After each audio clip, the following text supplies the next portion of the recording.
Maguindanao del Norte. Thank you, Madam Gims.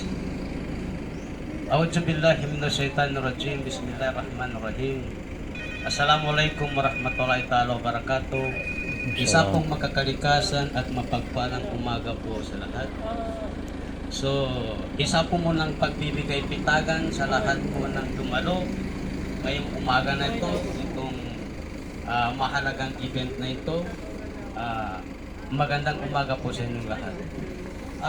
Ang pamunuan po ng Pendro Maguindano del Norte sa pangunguna po ng ating putihing Pendro Lauban S. Abdul ay ipinapahayag po namin ang buong pusong suporta dito po sa Coastal Cleanup Drive na ito na isinasagawa natin ngayong umaga na iniatas ng ating ministry sa pangunguna po ng ating mahal na minister, Honorable Ahmad Ibrahim.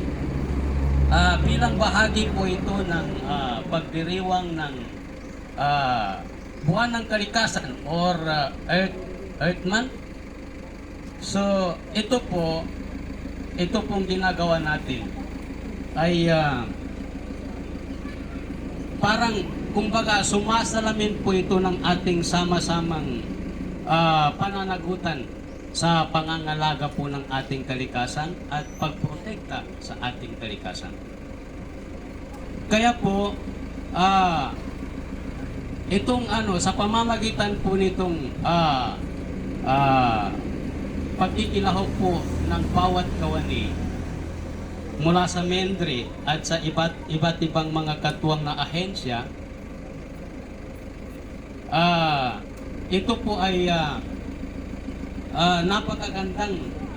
napakaganda po ito para mapangalagaan po natin itong ating kalikasan para po sa mga susunod po nating mga salinlahi.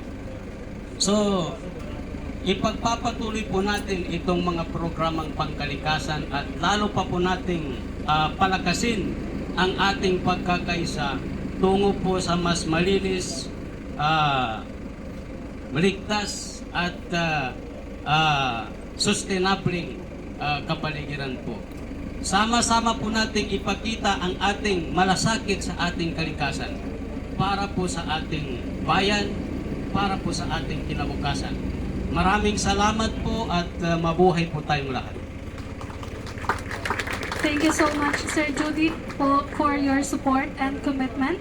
Next, we call on Engineer Crisanto B. Saavedra of the Senate